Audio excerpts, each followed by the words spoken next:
Hi there, this is Ranjit. I'm happy to welcome all to yet another video presentation on topic relation between rate of loading, shear force and bending moment.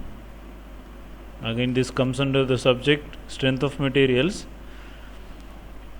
In the previous video, I gave you a short introduction about shear force and bending moment diagram, and how important it is for a mechanical engineer to analyze a beam, and what are the kind of load available, and how the beam is supported, and what is the procedure to solve a problem when it has to draw a shear force and bending moment diagram. So this relationship between rate of loading, shear force and bending moment diagram is again an important section where you will be made clear how to go with the shear force diagram and bending moment diagram, because shear force diagram and bending moment diagram is based on type of loading on a beam and type of support. As we saw, there are various types of load available. We are also in a situation to know for what kind of load and what kind of support the shear force and bending moment diagram varies, because for certain loads shear force diagram will be of straight line. For certain kinds of force, for loads like UDL, the shear force diagram may be inclined line. For certain kind of load like UVL, uniformly varying load, shear force diagram might be a parabolic line. So when and for what kind of load, shear force diagram should be of what kind? Is that what we are going to analyze in this particular video, in this particular relation, right? Relationship between the rate of loading, shear force and bending moment diagram. This relationship will give you an inside view for what kind of load, what kind of line or curve should be the shear force diagram and the bending moment diagram. You will be made clear. Mostly this particular relationship between the rate of loading, shear force and bending moment diagram is not available in most of the books. You cannot find it in books. Moreover, this is a GATE topic. Only in GATE academics and those kind of institutes only you will get this information. So let us move into the topic, right? Let us assume a beam which is having a somewhat varying kind of load on the beam. Let us take a small portion. Let us take a small portion of the beam, and that small portion which is carrying a load. Since it is a small portion of dx, let us assume that this load is of uniform distributed UDL. It is constant load throughout that section of the beam dx, right? Throughout the section of the beam dx, it is dx. Let us assume that since it is very small, this variation is negligible. Instead of this variation, we assume that this is a constant load, constant uniformly distributed load, right? So as we know that it creates an internal force of shear force or vertical force V and a moment of bending moment of M. So for a small distance, this is going to be an additional V plus dV and M plus dM, right? Shear force plus change in shear force, moment plus change in moment, right? We already know that applied load, or the rate of loading is change in shear force with respect to the direction, that is dV by dx. Change in shear force with respect to the x. When you move along the beam, the change in shear force is the rate of loading. Change in shear force is the rate of loading. So rate of loading W is equal to change in shear force with respect to the direction x. Similarly, the shear force is change in moment with respect to x along the direction of beam. Change in moment with respect to x. Change in distance. Rate of loading is change in shear force with respect to change in distance. And similarly, shear force is change in moment with respect to change in distance. Right? Okay. This rate of loading, which is equal to change in shear force with respect to change in distance, is the slope of shear force curve at a given point is equal to minus the distributed force. They are given in the wordings. The slope of the shear force curve at a given point is equal to the minus the distributed force. Right? Similarly, slope of the bending moment curve at a given point is equal to the shear force. You can define in this way also. Right? When you integrate on both sides, this equation and as well as this equation, let us look at this equation first. When you integrate on both sides with respect to the limits x1 and x2, this becomes w dx, and change in shear force between 2 points is equal to area under the loading diagram between 2 points. This is change in shear force between 2 points is going to be the area under the loading diagram between 2 points. And similarly, if you integrate this equation, that is shear force is equal to change in moment with respect to x, change in distance x, that is going to be m2 minus m1 is integrating with respect to the limits x1 to x2 v dx. Right? Change in the bending moment between 2 points is going to be the area under the shear force diagram between 2 points. Right? Okay. Now we are going to consider three conditions.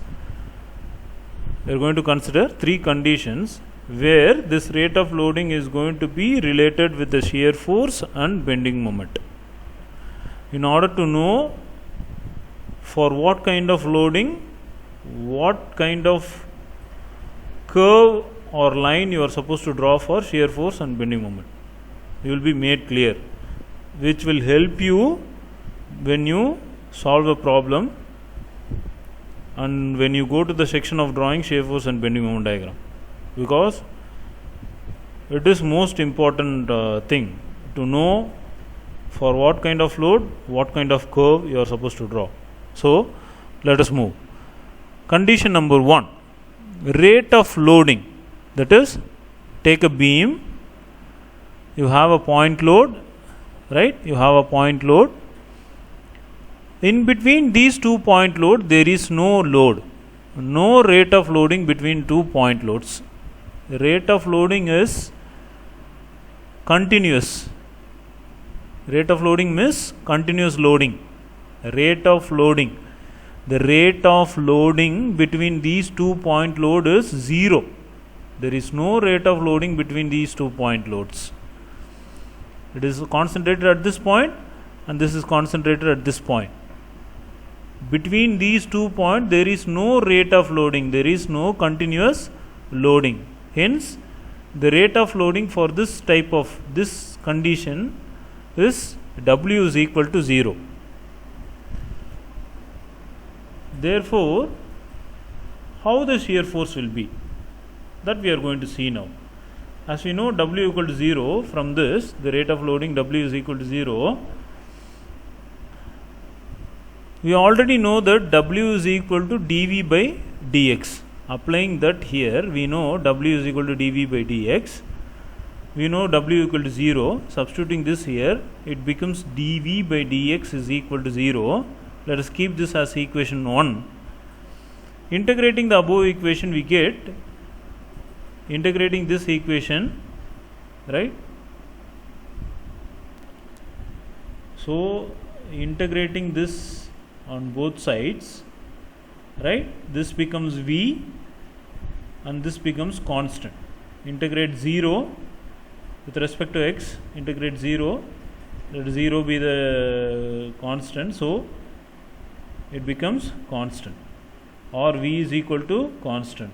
So this is a straight line. This is a straight line. When there is no rate of loading, the shear force diagram should be a straight line, horizontal straight line. Understood? When there is no rate of loading, the shear force should be straight line, horizontal straight line. Right? Similarly, you have ended up with shear force is equal to constant. For what kind of load? When you are having rate of loading 0, there is no load between two point loads. When there is no load between these 2 point loads, the shear force is constant. That is nothing but the shear force should be a straight line, horizontal, for this kind of loading, right? Now, how the bending moment should be? So from previous thing, we know that V is equal to C. Taking that here, V is equal to C. And also we know that dm by dx is equal to V, right? Applying that here, right? V is equal to dm by dx. We also know V is equal to C from previous. So substituting that here, dm by dx is equal to C. Keeping that as equation number 1. Integrating the above equation, that is, integrating above equation on both sides, you get m is equal to C of x with respect to x. Integrating with respect to x, you get m is equal to C of x. When you look at this equation, you can remember that this is representing a equation of a linear straight line equation. This is a linear straight line equation. So when you have linear straight line equation, this is a linear straight line equation, right? So when there is no rate of loading, the bending moment should be a linear straight line. That is inclined straight line. Bending moment should be a inclined straight line. So for this condition number 1, that is rate of loading W is equal to 0, what is happening? Shear force should be a straight line, horizontal. Bending moment should be linear straight line or a inclined straight line. This is condition number 1. Condition number 2. Let's move to the condition number 2.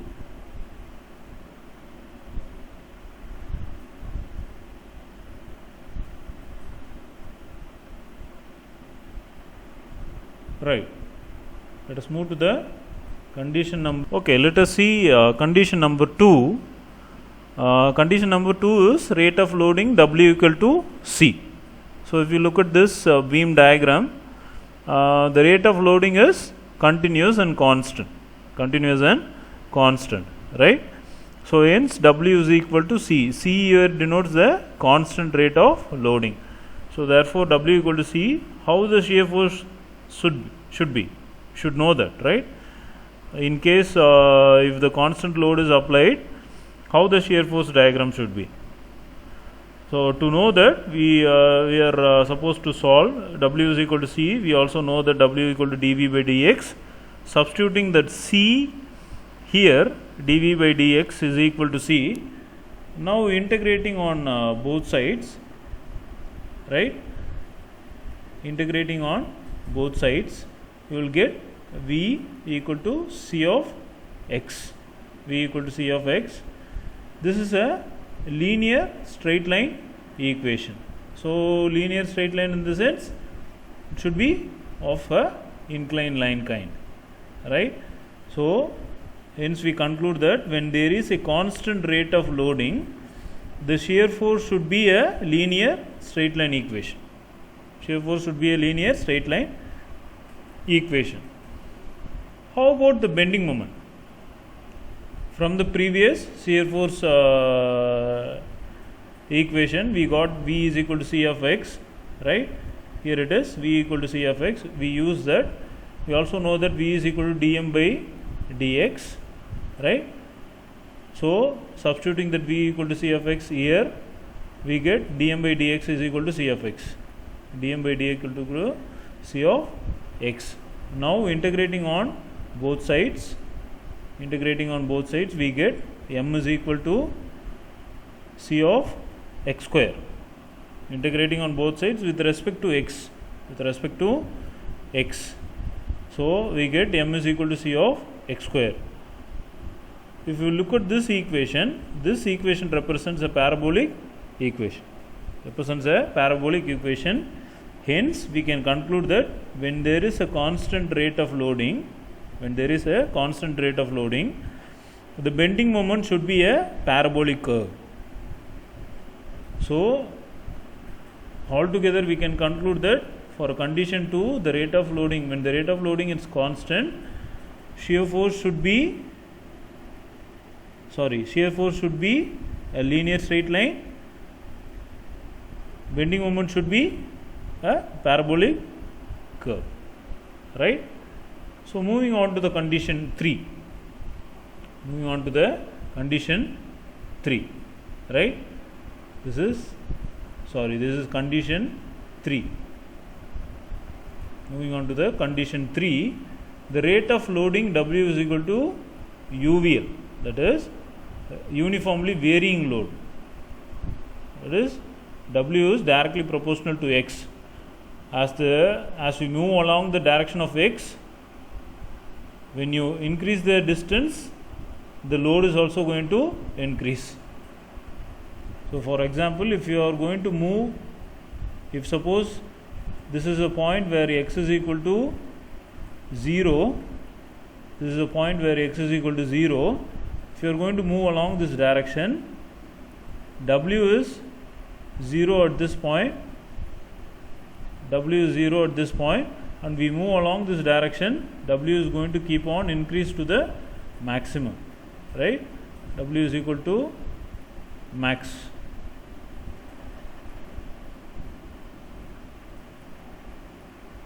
W is going to be maximum, and x is also denotes the entire length L, right? So that is what here denoted. W is directly proportional to x. So as we increase the direction, that is, as we increase the distance, the load is also going to increase, right? Okay. So taking that condition, W is directly proportional to x. So to put this as an equation, W is equal to C of x. C denotes a constant. So this directly proportional changes to equal to with adding a constant here, C. We are adding a constant here, right? W is equal to C of x. How the shear force should be? Same like the previous two conditions. W is equal to C of x. We know from this here. You also know that W is equal to dV by dx. Substituting this W is equal to C of x here. We get dV by dx is equal to C of x. Integrating on both sides with respect to x, we get V is equal to C of x square. So this is a parabolic equation. So we can conclude that when the rate of loading is varying, the shear force should be a parabolic curve. When the rate of loading is varying, the shear force should be a parabolic curve. How the bending moment should be? If the shear force is a parabolic curve, and what will be the bending moment? So we take V is equal to C of x square from here, That is, from here we take v is equal to c of x x square. From here we also know that v is equal to dm by dx, and substituting this here, we get dm by dx is equal to c of x square.